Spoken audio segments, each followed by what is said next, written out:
오늘 레위기 10장입니다. 자, 우리가 출애굽기 한 20장부터죠. 출애굽기 20장부터 이제 모세가 십계명을 받고 이제 거기서부터 이제 계속해서 하나님께서 말씀을 주십니다. 크게 보면 제가 출애굽기 때도 얘기할 때도 처음에 계명을 주시고 그리고 또 뭐였죠? 성막을 짓도록 하시고 성막에 대한 내용을 주시고 또 제사장에 대한 내용을 주시고 그래서 우리가 일반적으로 종교적으로 볼 때 가장 중요한 세 가지 계명 그러니까 말씀이 있고 경전이 있는 거죠. 경전이 있고 그다음에 사원 템플 사원이 있고 그다음 제사장이 있습니다. 이걸 종교학에서 종교의 3요소라고 말을 합니다. 성전, 경전 그리고 사제 제사장 이것도 이미 출애굽기에 그것을 다 얘기했습니다. 그러니까 이게 이제 이런 것들이 이런 규례와 계명들이 우리한테는 굉장히 낯설고 이해하기 어렵고 참 좀 어떨 땐 또 낯설고 이해하기 어려우니까 보링하죠. 지겹죠. 그것이 출애굽기 20장부터 끝까지 이제 그런 내용들이 좀 있었지다가 물론 그 중간에 금송아지 사건도 하나 있었습니다. 그리고 이제 레위기로 넘어왔습니다. 레위기에 오니까 이제 출애굽기 했던 말씀이 더 구체적으로 되는 겁니다. 왜냐 성막을 지었으니까 이제 성막 안에서 일어나는 일들을 얘기했습니다. 그게 성막 안에서 일어나는 가장 기본적인 것이 하나님께 드리는 제사 예배였습니다. 그죠? 그래서 5대 제사를 말했습니다. 5대 제사 번제, 소제, 화목제, 속죄제, 속건제 또 5개를 말하고 또 제사장의 위임식 절차를 말하고 그리고 9장에서 실제로 제사장 위임식을 했습니다. 그 규제를 말하고 그게 이제 대제사장과 그 아론의 위임식이 있었습니다. 그러니까 이때는 이제 실제로 대제사장 아론이 처음으로 집행한 그러니까 제가 어제 아래도 이게 정말로 영광스러운 정말 우리가 의외로 레위기 9장에 나타난 레위기 9장에 나타난 대제사장의 역사적인 사건 가운데 첫 번째 집행한 그 예식이었다.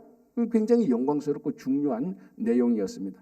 자, 그래서 레위기 9장 끝절 부분에 24절 부분에 불이 여호와 앞에서 나와 제단 위에 번제물과 기름을 사른지라 온 백성이 이를 보고 소리 지르며 엎드렸더라. 그 대제사장 아론이 주례한 대제사장 아론이 집행한 첫 번째 제사는 하나님께서 불을 내려서 그 제사를 받으셨습니다. 불을 내려서 그것을 태움으로 이게 얼마나 영광된 순간입니까? 하늘에서 불이 와서 막 타놓으니까 그 번제물을 그 제물을 태우니까 온 백성들이 그걸 보고 하나님께서 우리와 함께 하신다. 하나님께서 우리 예배를 받으셨다. 여러분 이게 우리가 시각적으로 그 타는 불을 볼 때 얼마나 감동이고 얼마나 그게 기뻤습니까? 그죠? 자, 이제 이렇고 난 다음에 우리가 사는 이 현실은 항상 좋고 멋지고 폼나는 일만 일어나는 게 아닙니다. 이 오르락이 있으면 또 내리락이 한 번 있는 거죠. 자, 10장 1절 아론의 아들 나답과 아비후가 대제사장 아론에게 4명의 아들이 있는데 장남 차남이 나답과 아비후입니다. 셋째는 엘르아살이고 그 다음에 이다말이죠. 첫 번째, 두 번째 장남과 차남이 이제 제사장이지 않습니까? 아버지가 대제사장이니까 이 사람들도 9절에 그 9장에서 다 위임식을 받았습니다. 대제사장과 제사장, 아론과 그 아들들이 다 위임식을 받았습니다. 자, 이때에 제사장직은 뭐 당연한 것지만 세습직이었습니다. 아론의 그 아들들이 다 제사장입니다. 다 제사장이었고요. 그리고 이제 레위 지파 가운데서도 아론의 아들만 제사장입니다. 다른 아들은 그 제사장이 안 되는 겁니다. 아론의 아들만 제사장이기 때문에 첫 번째 대제사장 아론의 아들 4명이 다 그 제사장이 되는 거죠. 그래서 나답과 아비후가 이제 자기도 하나님께 예배를 드리는 겁니다. 자, 그래서 1절에 아론의 아들 나답과 아비후가 각기 향로를 가져다가 여호와께서 명령하시지 아니하신 다른 불을 담아 여호와 앞에 분향하였더니 이제 이게 큰 사건이 일어나는 겁니다. 하나님께서 명령하시지 않은 다른 불을 가져다가 자 이게 지금 상황이 좀 우리가 약간 우리가 논란이 있을 수 있겠지만 이 상황이 어떤가 하면은 나답과 아비후가 불을 가지고 가서 자 이 번제단에 자, 그럼 이걸 먼저 보겠습니다. 우리 레위기 16장 12절 13절 한번 보겠습니다. 뒤에 가서 이걸 먼저 보고 제가 설명을 하는 게 낫겠습니다. 레위기 16장 12절 13절 제가 봉독하겠습니다. 향로를 가져다가 여호와 앞 제단 위에서 피운 불을, 이게 번제단을 말하는 것으로 보면 됩니다.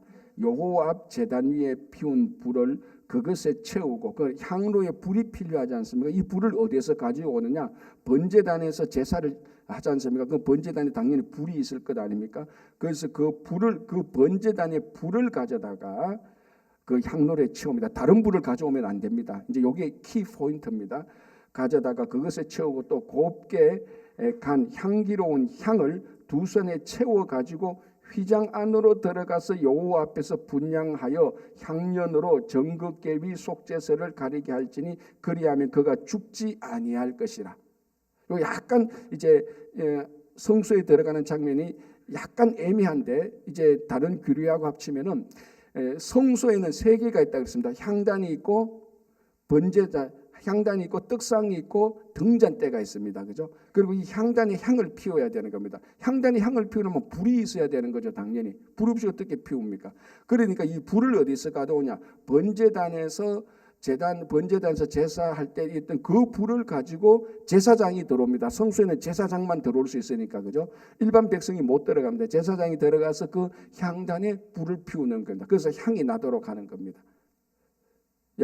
그래서 바로 아마 이 규례를 지키지 않은 것으로 보는 겁니다. 나답과 아비후가, 자, 이것도 나답과 아비후의 첫 번째 제사입니다. 그죠? 아버지가 아버지 아론 대제사장이 아론이 주도한, 아론이 집례한 제사가 있었고, 이제 그 나답과 아비후 자기도 제사장이니까 자기들도 이제 백성들의 그 속죄제, 번제 이런 것을 그 집례를 하는 겁니다. 그 하는 과정에서 불을 가져다가 향단을 피우는데, 이제 이게 중요한 게 다른 불을 가져왔다는, 이 다른 불이 어느 불인 줄은 모릅니다. 어느 불인지는 모르겠지만 어쨌든 하나님께서 명령하시지 않은 다른 불을 가져왔다는 게 이게 키 포인트 핵심이란 거죠. 자, 그럼 우리가 이렇게 생각해 볼 수 있습니다. 나답과 아비후가 자기가 집례하는 첫 번째 제사인데 자기 인생에 얼마나 영광스러운 순간이겠습니까? 이걸 잘하고 싶었겠죠. 멋지게 하고 싶었겠죠. 마치 아마 이런 생각이 들었을 겁니다. 야, 우리 아버지 보려니까, 야, 우리 아버지가 제사를 드렸는데 이게 하늘에서 불이 내려와서 다 이거 태우니까 막 모든 백성들이 다 경배했습니다. 그러니까 나답과 아비가 장남과 차남이 아버지만큼 드리고 싶다는 어떤 마음이 생겼었어요. 이런 마음이 생겼을 겁니다. 여러분, 그런 마음이 나쁘지 않지 않습니까? 나도 아버지가 제사를 이렇게 잘 드리는데 나도 드리고 싶다. 그 열정과 동기는 진짜 좋은 것이죠. 그래서 아무도 나답과 아비후가 이 제사를 내가 망치게 하겠다, 그래서 내가 다른 불 막 가지고 와서 일부러 이상한 불을 가져와서 제사를 드린다, 그런 생각은 나답과 아비후가 일체 할 생각이 없습니다. 자기도 정말 잘 드리고 싶었고 자기도 정말 성공적인 예배를 드리고 싶었는데 이게 이제 문제가 생겼다는 거예요. 그러면 성공적인, 하나님 앞에서 성공적인 예배를 드리려면 하나님께서 받으시는 제사를 드려야 되는 겁니다. 내가 드리고 싶은 제사를 드린 거 아니고 하나님께서 받아주시는 그 불을 가져와야 되는 거다. 이 다른 불은요, 아마 우리가 충분히 상상할 수 있습니다. 번제단에서 가지고 오는 불보다 훨씬 더 폼났을 겁니다. 훨씬 더 좋았을 거예요. 왜? 최소한 아버지만큼은 드리고 싶은 마음이 있으니까. 그러니까 이 향로를, 어쩌면 향로도 다른 거 가져왔을 수도 있겠죠. 어쨌거나 불을, 그 번제단에서 가져온 그 불보다 훨씬 더 좋은 폼나는 불을 가져와서 딱 왔을 겁니다. 왜? 더 잘하고 싶었으니까. 그러니까 나답과 아비후의 예배를 잘 드리고 싶은 동기와 열정은 절대로 잘못된 것 아닙니다. 이건 너무너무 중요한 거죠. 그럼 뭐가 잘못됐습니까? 다른 불을 가져왔다는 것, 방법이 잘못된 거죠. 분명히 하나님께서 지시한 불이 있습니다. 그 내가 볼 때는 좀 마음에 안 들 수가 있죠. 내가 볼 때는 이게 더 좋을 수도 있을 겁니다. 그러나 하나님께서 좋아하시는 그 불을 가져와야 하나님께서 원하시는 그 방법으로 예배를 드려야 되는 겁니다. 이게 우리가 신앙생활할 때 늘 많이 걸려 넘어지는 거죠. 열심도 있고 동기도 다 있습니다. 그런데 이게 하나님의 방법이 아닐 때, 제일 큰 문제입니다. 열심과 동기가 좋은데 이게 하나님의 방법이 아니면 사실은 멈추는 게 훨씬 더 좋습니다. 일반적인 공동체도 그렇고 교회 공동체도 그렇습니다. 여러분, 아무 일도 안 하는 사람은 아무 일도 일으키지 않습니다. 그런데 일을 하는 사람이 일을 일으키죠.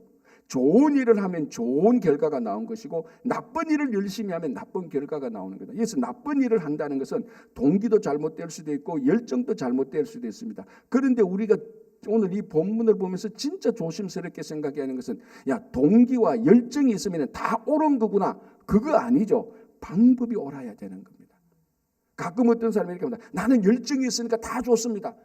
그 열정이 있는 것은 너무나 좋지만 그 열정이 하나님의 방법이 아닐 때 나는 하나님께 잘하고 싶습니다. 동기도 너무나 좋습니다. 그 동기가 하나님의 방법이 아닐 때 그건 멈춰야 되는 겁니다. 하나님의 방법이 아닌 동기와 하나님의 방법이 아닌 열심, 그것이 가장 위험한 겁니다.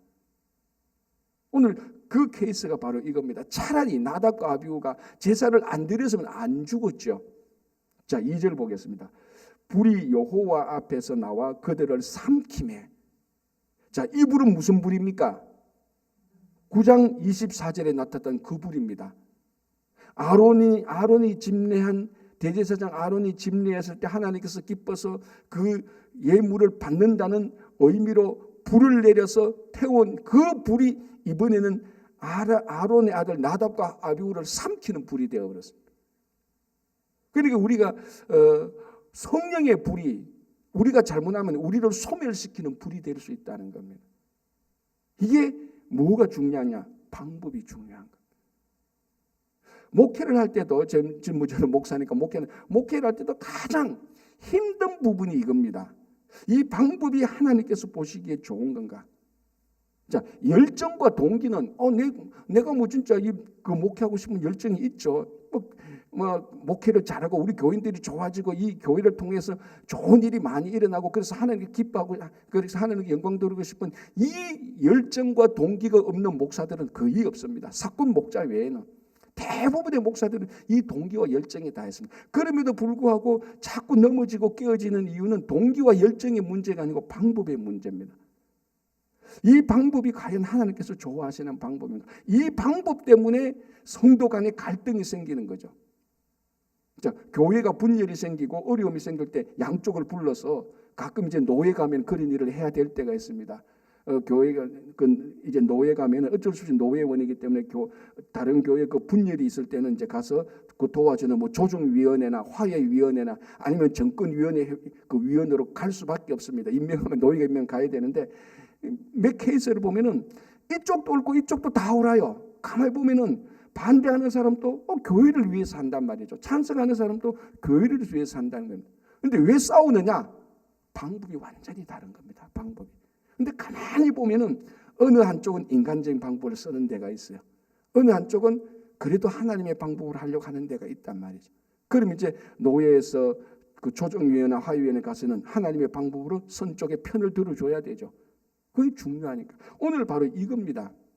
여러분, 그래서 이 하나님의 방법을 한다는 것은 어떻게 보면 우리 신앙적으로 보면 이게요 형식이 될 수 있습니다. 자, 우리 모든 일을 하는 데는 내용과 형식이 있습니다. 그죠? 그런데 많은 사람들이 사실은 본질적으로 그게 맞죠. 형식이 중요합니까? 내용이 중요합니까?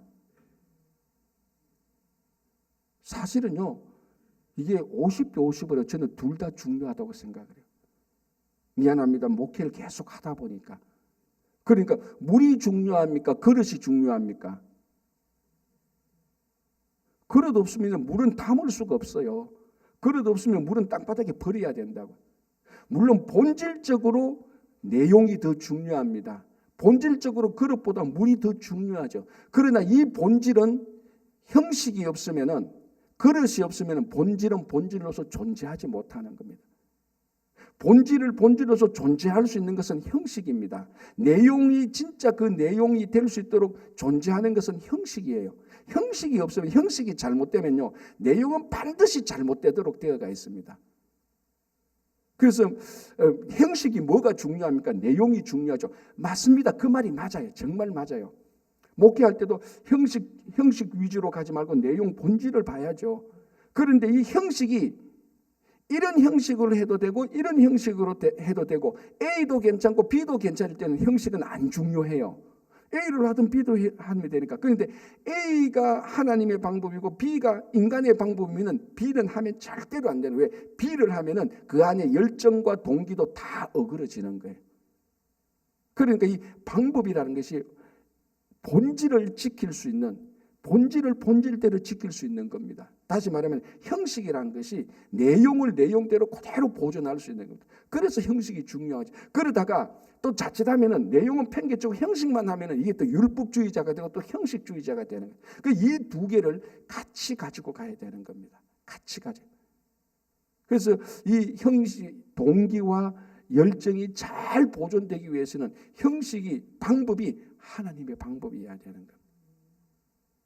이거를 위해서 우리가 이 분별을 위해서 기도하고 이것을 잘 할 때 그 공동체와 그 개인이 성숙해지고 계속해서 좋아지는 겁니다. 자, 나답과 아비후가 이 다른 불을 가져왔단 말이죠. 그 다시 정리하자면 그 예배 망치를, 그 제사 망치려고 가져온 것 아닙니다. 누구보다도 잘 드리려고 가지고 온 겁니다. 이게 문제였다는 거죠. 누구보다도 잘 드리는 제사가 아니고 하나님께서 받으시는 제사를 드리려고 한다면 하나님께서 하신 그 불을 가져와야 돼요. 자, 우리가 매번 이제 매주일날 우리가 공식적으로 함께 모여서 주일날 1부, 2부 예배를 드리는 겁니다. 그죠? 자, 이 예배의 가장 중요한 건 뭡니까? 하나님께서 받으시는 예배가 돼야 되는 거죠. 그게 열정도 중요하죠. 하나님에게 말씀을 듣고 싶은 열정, 기도하고 싶은 열정, 이건 너무 중요한 거죠. 너무 중요한 거죠. 그리고 동기, 하나님께 영광 돌리고 싶은 동기 너무 중요하죠. 그리고 또 뭐죠입니까? 우리 공동체가 함께 만든 형식, 우리가 합의한 하나님께 요렇게 우리가 예배를 드립시다. 우리가 함께한 이 방법, 하나님께서 허락하신 방법, 이 방법을 그대로 지키는 게 계속해서 중요한 겁니다. 그래서 이 나답과 아비후가 바로 그 자리에서 즉각 죽게 되는 겁니다. 자, 그리고 난 다음에 여기에 대한 평가를 하나님께서 하시는 겁니다. 자, 3절 보겠습니다. 모세가 아론에게 이르되 이는 여호와의 말씀이라. 왜 나답과 아비후가 죽었느냐 보겠습니다. 아론에게 이르되 이는 여호와의 말씀이라. 이르시기를 나는 나를 가까이 하는 자 중에서 내 거룩함을 나타내겠고 온 백성 앞에서 내 영광을 나타내리라 하셨느니라. 아론이 잠잠하니. 자, 하나님께서 모세를 통해서 아론에게 말씀하십니다. 가까이 하는 자 중에 거룩함을 받겠다. 자, 여기서 이제 가까이 하는 자는 뭐냐면 더 하나님 앞에 막중한 책임을 맡은 사람. 더 하나님께 가까이 가서, 자, 여러분 보십시오. 우리가 어떤 공동체에서 일을 할 때 그 공동체 최고 지도자에게 가장 가까이 있는 사람은 가까이 있는 거리만큼 책임이 있는 겁니다.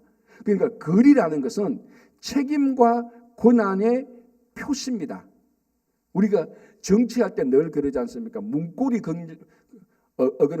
권력이라 그러지 않습니까? 실제로 직책상으로 보면은 총리도 아니고 장관도 아니에요. 직책상으로 보면 총리나 장관이 훨씬 높습니다. 그러나 총리나 장관도 아닌 직책상으로 낮은 사람이지만 최고 지도자의 문을 열고 닫을 수 있는 사람, 그게 문고리 권력이라 하죠. 그 사람이 진짜 권력자예요. 총리나 장관보다. 왜 권력자죠? 문을 열고 언제든지 최고 지도자에게 갈 수 있으니까.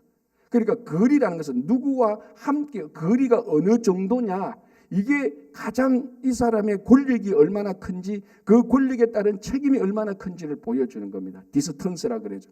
그 디스턴스가 없는 사람은 이 사람 최고 권력자예요. 자, 그래서 가끔 이제 대통령보다 대통령의 부인이 더 권력자인 경우가 역사적으로도 많지 않습니까? 군대도 가면 그렇지 않습니까? 그 군인은 대령인데 그 와이프는 별 하나 아닙니까? 예, 거리가 없는 거예요. 자, 그래서 하나님께서 말합니다. 나는 나를 가까이 하는 자 중에서, 하나님께 가장 가까이 하는 자 중에서 일단 먼저 거룩함을 받겠다. 그게 뭔가 나답과 아비후 제사장 아닙니까? 가장 가까이 있는 사람. 그런데 이 사람이 하나님의 방법으로 아니었다. 하나님의 거룩함이 사라지는 거예요. 이게 무슨 여기서 거룩함이 중요한 게 이제 하나님의 방법으로 하지 않았는데 하나님은 그걸 거룩함에 침범했다고 하나님은 결론을 내리는 겁니다. 그러니까 보십시오. 우리가 하나님 내 열정 아시지 않습니까? 내 동기, 내 순수한 의도 아시지 않습니까? 그거 다 받으시고 다 중요한 그 안에 거룩함을 하나님께서 다 보는 겁니다. 그 안에 거룩함을 다 보는 겁니다. 또 어디에 거룩함이 있는가 하면은 형식 안에 거룩함이 있습니다. 방법 안에 거룩함이 있습니다. 그래서 하나님께서 이 규례를 계속해서 얘기하는 겁니다. 예배를 드릴 때는 이렇게 드리고 이런 제사는 이런 예물을 드리고 이 제물은 여기서 태우고 남은 이 나머지는 여기서 먹고 전부 다 방법을 말합니다. 형식이죠. 다 형식. 이 안에 하나님의 거룩함이 담겨져 있는 겁니다. 그러니까 우리가 지금까지 예배 드리면서 우리는 그러니까 우리가 구약의 율법주의자는 나쁜 거야. 부정적인 형식이 부정적인 생각이 있기 때문에 물론 율법주의자는 나쁘죠. 그러나 율법은 절대로 나쁜 거 아닙니다. 율법은 하나님께서 선택한 이스라엘 백성들에게 친히 주신 말씀입니다. 그 안에 그 율법을 지켜나가는 그 가운데 하나님의 거룩함이 있는 겁니다. 그러니까 방법과 형식 안에 거룩함이 있는 겁니다. 그걸 나답과 아비후가 무시했을 때 하나님의 거룩함이 깨어진 거죠. 그래서 이 제사장이 드리는 예배가 온 백성에게 미치는데 하나님의 영광이 드러나지 않았다. 그래서 여러분 우리가 성경을 보면은 하나님의 영광이 침범당했을 때 종종 하나님께서 즉각 심판하는 경우가 있습니다. 즉각 심판. 이 나답과 아비후가 바로 그런 경우입니다. 그러니까 오늘날 우리가 얼마나 감사한지 모릅니다. 무슨 말인지 아시겠죠? 하나님께서 나답과 아비후에 했던 그 마음, 그 방식대로 우리를 처리한다면 우리가 또 잘 베리사 우사 사건이지 않습니까? 그 언약궤 그 가져가다가 그 흔들거니까 그거 만졌다가 그 자리에서 즉시 죽는. 그러니까 하나님께서 우사를 다룬 그 사건처럼 나답과 아비후를 다룬 이 사건처럼 하나님께서 우리를 지금 다루신다면 이게 과연 살아서 이 자리에 올 사람이 있겠습니까? 우리가 예배 드릴 때 하나님의 방법이 하는 거 얼마나 우리는 내 마음대로 이거는 불편해, 이거는 힘들어, 왜 이렇게 그런 것들이 우리가 얼마나 많았겠습니까? 그러면 그 방식대로 한다면 적극 처리했다면 다 죽고 없었을 수도 있었겠다라는 생각이 드는 거예요. 그렇죠? 그래서 우리가 다시 한번 하나님의 거룩함이 방법과 형식 속에도 있다라는 것을 우리가 기억하고 하나님의 살아가면서도 이게 하나님의 방법인지 아닌지 그걸 계속해서 우리는 기도하고 분별하고 그 안에 거룩함을 우리가 경험해야 되는 겁니다. 자, 4절 모세가 아론의 삼촌 우시엘의 아들 미사엘과 엘사반을 불러 그들에게 이르되 나와 너희 형제들을 성소 앞에서 진영 밖으로 메고 나가라며. 자, 이제 두 사람이 그 자리에서 죽었습니다. 그런데 이제 모세가 아론의 삼촌을 불러서 이 두 시신을 밖으로 진영 밖으로 끌어내라 그럽니다.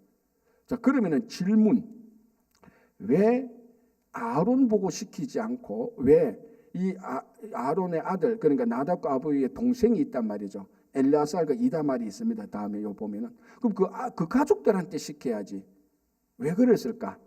이제 이게 아마 거의 확실한 추정은 이제 그 다음에 나답과 아비후가 죽으니까 누가 제사를 드려야 됩니까?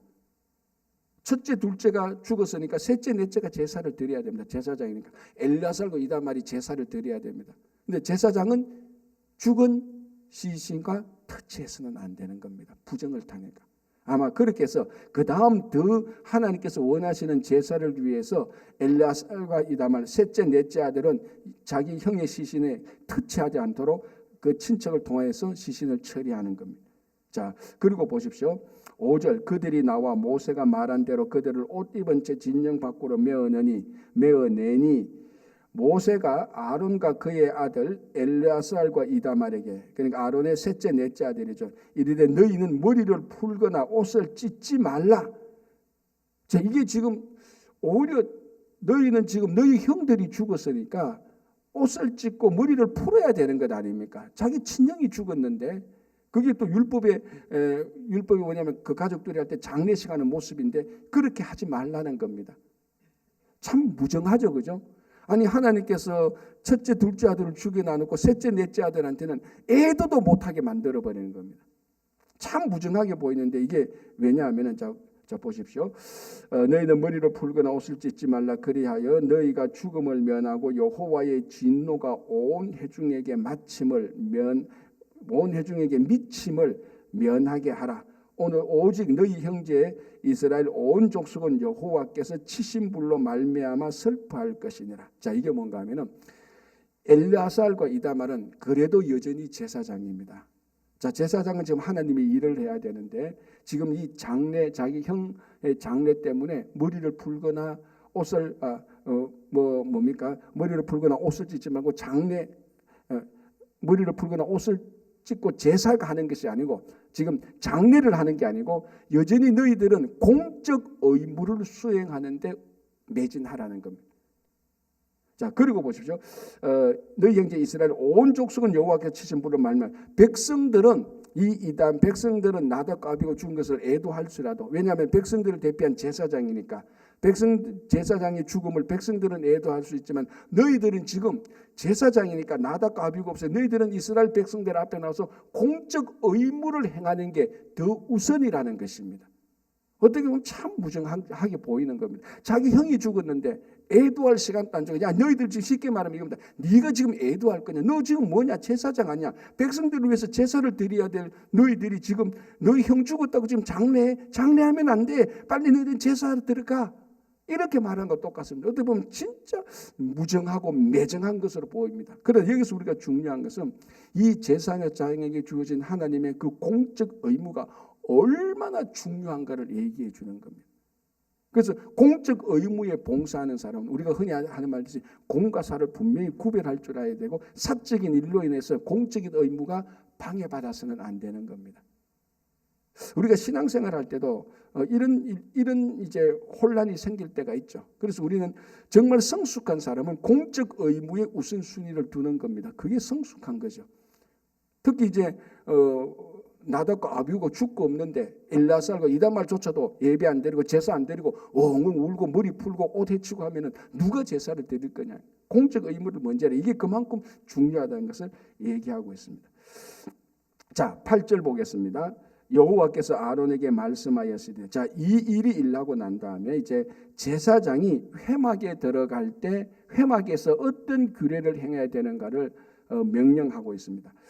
9절, 너와 내 자손들이 회막에 들어갈 때에는 포도주나 독주를 마시지 말라. 자, 이게 지금 보십시오. 이게 지금 나답과 아비후가 죽고 이런 상황에 규례를 주는데 그렇다면 이런 상태에 그 규례를 주면은 그만큼 무거운 규례를 줘야 되지 않습니까? 그만큼 막중한 무게가 있는 규례를 줘야 되는데 고작 규례를 주는 첫 번째가 포도주나 독주를 마시지 말라, 회막에 들어갈 때. 물론 이 규례가 나쁘다는 게 아니죠. 그러나 이거는 다음에 말해도 되지 않습니까? 꼭 이 상황에서 이 규례를 말해야 되는가라고 말합니다. 그런데 이게 그만큼 중요한 겁니다. 자, 그 다음 구절 보십시오. 그리하여 너희 죽음을 면하라. 이는 너희 대대로 지킬 영원한 규례라. 자, 이게 지금 한번 생각해 보세요. 우리가 좀 깊이 이제 묵상을 좀 한다면, 흔히 하면 이 본문까지 큐티를 한다면 어떻게 생각할까요? 지금 나답과 아비, 아론에게는 첫째 아들과 둘째 아들이 죽었습니다. 엘르아살과 이다말은 자기 형들 2명이 죽었습니다. 한 명이 죽어도 엄청난 초상인데 2명이 죽은 엄청난 이 초상에, 이 장례에 하나님께서 아론에게 규례를 주는 것이 회막에 들어갈 때 포도주나 독주를 마시지 말라는 겁니다. 왜 그럴까요? 그래서 죽음을 면하라는 겁니다. 정말 포도주나 독주 마시고 회막에 들어가면 제사장이 죽는단 말하고 같은 겁니다. 왜 그럴까? 자, 포도주나 독주를 마시지 말라는 이유는 뭡니까? 이건 딱 하나입니다. 취하지 말고 분별하라는 겁니다. 그렇지 않습니까? 그러면은 자, 일단 요부터 먼저 포도주나 독주를 마시고 제사장이 포도주나 독주를 마시고 취해가지고 회막에 들어가면 100% 분별력이 떨어집니다. 그 분별력이 떨어짐으로 인하여서 하나님께 드려야 되는 올바른 절차와 과정들을 무시할 수가 있습니다. 무슨 말인지 알겠죠? 그게 나답과 아비후의 죽음하고 연관되는 거죠. 나답과 아비후의 죽음의 또 다른 이면은 뭡니까? 하나님의 방법을 분별하지 못했던 겁니다. 자기가 더 잘 드리고 싶은 이 동기와 열정에서 하나님께서 드린 하나님의 그 규례를 정확히 분별하지 못하고 자기 마음대로 한 것. 그러면 다음에 제사장이 드릴 때 이런 동기와 순수한 열정 이런 건 아니더라도 만약에 취해가지고 회막할 때 가서 제사를 드릴 때 자기 드리고 싶은데 자기 기분대로 취하면 자기 기분이 나타나지 않습니까? 자기 감정이 나타나지 않습니까? 자기 기분과 감정대로 제사를 마음대로 드리면은 여전히 동일하게 나답과 아비후처럼 죽을 수 있는 겁니다. 그래서 포도주나 독주를 마시지 말라는 겁니다. 너 이거 마시면 여러분 포도주나 독주 맞는데 뭐 죽겠습니까? 누가 포도주나 독주 마시고 죽는 사람이 되어 있습니까? 그러나 제사장이 회막에 들어가서 포도주나 독주를 마셔 취해가지고 분별 없이 제사를 드리면 또 이렇게 죽을 수가 있다라는 겁니다. 그러니까 이게 중요한 규례가 맞는 거죠. 그러니까 우리는 늘 분별해서 하나님의 방법, 하나님께서 원하시는 게 무엇인가를 분별해야 됩니다. 이걸 깨트린 것이 취하는 거죠. 포도주나 독주에 취하는 거죠. 세상에 취하는 겁니다.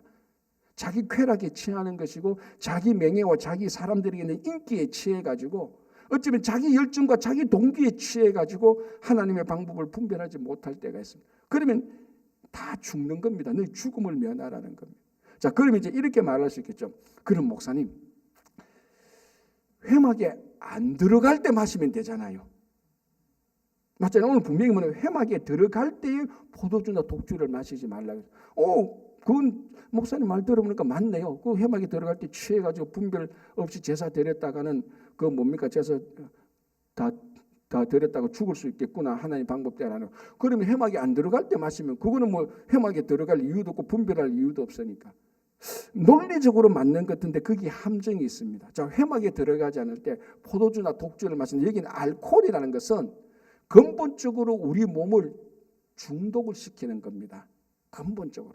그 회막에 안 들어갈 때 계속해서 그 술을 먹고 뭐 알코올을 마시고 포도주나 독주를 마시다가 이게 몸이 중독이 되는 겁니다. 그러다가 한번 실수할 수가 있죠. 회막에 들어갈 때 아직까지 술이 덜 깬 상태거나 여전히 그 알코올에 있는 그 중독된 몸으로 들어갈 때에 회막에 들어가서 제사장이 엄격하게 하나님의 방법대로 분별해서 드리는 이 제사에 실수할 수가 생기는 것입니다. 글자 그대로는 회막에 안 들어갈 때는 포도주나 독주를 마시는 것이 괜찮다 한다 할지라도 이것이 회막에 안 들어갈 때 마시는 포도주나 독주는 반드시 나중에 회막에 들어갈 때 영향을 미칠 수밖에 없는 겁니다. 그래서 회막에 들어갈 때 포도주나 독주를 안 마시려면은 회막에 안 들어갈 평소에도 그것을 안 마셔놔야 되는 거하고 똑같습니다. 그렇죠? 그래서 이 제사장에게 이 규례를 말하고요. 자, 그다음에 이거하고 연관된 것이 이거죠. 10절. 그리하여 너희가 거룩하고 속된 것을 분별하여 하며 부정한 것과 정한 것을 분별하고. 자, 이제 중요하게 말하는 겁니까? 정결과 부정, 거룩한 것과 속된 것을 분별해라. 자, 이제 이게 뭡니까? 계속해서 지금 포도주나 독주를 마시지 그 마라 한 것 같고 같은 게 뭡니까? 분별하고 같이 연결되어지는 겁니다. 왜 성도들이 술을 마시고 취하면 안 되는가? 그게 하나님의 말씀과 하나님의 거룩함을 분별하는 그런 게 자꾸 떨어지기 때문에 그런 것입니다. 그래서 거룩하고 속된 것, 부정한 것과 정한 것을 분별하라. 그래서 11장부터는 이제 거룩과 부정, 정결과 거룩하고 속된 것과 부정한 것과 정결해야 되는 규례가 11장부터 또 쫙 나온 겁니다. 이런 것들은 부정하고 이런 것들은 정하니 그에 대한 규례가 이제 11장부터 나오는 거죠. 자, 11절 세 번째. 나 여호와가 모세를 통하여 규례를 이스라엘 자손에게 가르치리라. 자, 또 나 여호와가 모세를 통하여 규례를 이스라엘 자손에게 또 하나 중요한 거 뭔가 하면은 이스라엘 자손에게 규례를 가르치는 거. 자, 이거는 뭐 성경 전체에서 가장 중요한 교육 내용 아닙니까? 이 말씀, 이 규례들을 계속해서 자손에게 가르치라. 물론 구체적으로 말하면은 그 아론의 자손 제사장들에게 너희들 회막에 들어갈 때 포도주나 독주 마시지 말고 거룩한 것과 속된 것과 부정한 것 정결을 구별하라. 이것을 내가 너희 자손에게 계속해서 가르치기다. 이게 1차적이지만 2차적인 게 뭡니까? 하나님께 주신 모든 말씀을 자손에게서 계속해서 가르치겠다라는 것을 의미하는 것입니다. 이것이 이제 이스라엘 백성들의 가장 중요한 교육의 모토가 되는 겁니다. 자손에게 가르치는 것. 집에서 자손에게 가르치는 것. 이것은 여전히 오늘날 21세기 우리들에게 가장 중요한 교육의 도전입니다. 여러분, 다른 건 몰라도요. 신앙교육은요. 가정에서 부모가 가르쳐야 됩니다. 방법이 없습니다. 아니, 좋은 교회들이 많잖아요. 여러분, 교회가 아무리 좋아도 집에서 가정에서 신앙 교육이 안 되면요, 그게 부족하면요, 교회에서 아무리 잘해도 여전히 부족합니다. 여러분, 그러면은 교회에서 가끔 제가 이런 말을 하지 않습니까? 가끔 이제 얘기하다 보면은, 목사님, 교회에서 자녀 교육을 좀, 자녀들이 신앙 교육을 잘 가르쳐야지 이게 뭡니까? 좀 이렇게 이제 불평하는 사람들이 있습니다. 그 마음은 알죠. 그러면 제가 또 이렇게 말하죠. 그러면은 우리가 자녀들을 신앙 교육시키기 위해서 당신의 자녀들을 매일 교회에 2시간씩 3시간씩 보내라고. 그러면 우리가 어떻게 하든지 교육자를 하든지 아니면 내라도 매일 2시간 3시간씩 가르치겠다. 그러니까 그 사람들은 자기 자녀들을 교회에서 잘 가르치라는 그 의미는 주일날 한번 교회 가서 예배 잘 드리고 성경 공부 좀 잘하는, 그거 잘하라는 겁니다. 물론 거기엔 또 우리가 들어야 될 게 있지만 그거 해봤자 여러분 한번 생각해 보십시오. 주일학교 자녀들이 교회에 와서 일주일 동안 교회에 와서 말씀 듣고 예배하는 시간, 집중해서 듣는 시간에 몇 분 되겠습니까 여러분? 5분에서 10분도 잘 안 돼요. 그렇지 않습니까? 목사님, 예배 시간 1시간입니까? 1시간에 애들 다 집중합니까? 또 다 말씀만 하는 게 아니잖아요. 뭐 율동도 하고 찬양도 하고 또 애들이 또 애들 장난치고 딱 집중해서 하는 시간 가면 5분에서 10분도 채 안 돼요. 그럼 일주일 동안 교회에서 아이들을 가르치는 시간은 5분인가 10분의 말씀을 집중해서 가르칠 수밖에 없습니다. 이거하고 나머지는 다 세상에서 하는데 그걸 교회가 할 수 없는 거예요. 핑계가 아니고. 그리고 어떻게 보면요, 신앙교육은 가정이 주된 교육기관이고 교회는 보조기관밖에 안 되는 거예요. 그러면 교회가 진짜 주된 기관이 되게 하려면은 자녀들은 매일 몇 시간씩 교회에 와서 교회에 시간을 줘서 교회가 해야 되는 거예요. 근데 그게 실제적으로 불가능하지 않습니까? 그래서 신앙교육은 어쩔 수 없이 가정에서 해야 되는 겁니다. 그 가정에서 할 수 있는 것을 교회가 잘 가이드할 수는 있죠. 이렇게 하면 집에서 암송도 하세요. 암송한 거 좀 올려주세요 하는 이런 방법들. 그래서 사실은 가정과 교회가 같이 맞물려서 신앙 교육을 해야 되는 거예요. 그게 앞으로 다음 세대에 말씀을 가르칠 수밖에 없는 겁니다. 이런 도전들을 이제 이 나답과 아비후가 죽은 이 사건을 통해서 하나님께서 모세를 통해서 아론과 그 자녀들에게 얘기를 하는 겁니다. 자, 이것은 오늘 굉장히 불행한 사건입니다. 나답과 아비후가 하늘에서 내려온 불로 인해서 죽었던 사건, 굉장히 불행한 사건이지만 이 사건을 3,500년 뒤 이 사건을 묵상하는 우리들에게는 굉장히 중요한 하나님의 말씀이 있습니다. 우리는 하나님의 말씀을 분별하고 하나님의 방법대로 살고, 그리고 늘 우리가 거룩한 삶 속에, 그리고 취하지 말고, 술만 취하는 게 아니고 자기가 하고 싶은 취미 생활에 너무 취해가지고 세상과 세상의 인기와 세상 쾌락에 너무 취해가지고 하나님의 거룩한 것을 분별하는 것을 놓쳐서는 안 된다라는 것을 우리가 같이 생각해 볼 수 있습니다. 우리가 같이 통성으로 좀 기도하겠습니다. 한 2, 3분간 우리 같이 기도하는데요. 반주 좀 해주시고요. 첫 번째, 우리 여전히 아직 우리 조국 대한민국이 혼란스럽습니다. 빨리 안정될 수 있도록, 그리고 우리 신분의 문제로 기도하고는 우리 형제 자매 됐습니다. 같이 기도해 주시고요.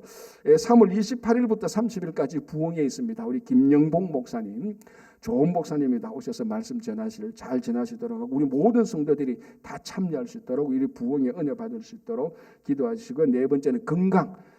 지금 우리 성도들 가운데도 수술 후에 지금 회복 중에 있는 분, 또 연약함으로 병으로 또 건강 위해서 기도하는 분들 있습니다. 건강을 위해서 우리 자녀들, 또 교회를 위해서, 가정과 일터를 위해서 주여 한번 통성으로 기도하고, 이 3분 정도 우리 같이 통성으로 같이 기도하고 개인 기도하겠습니다.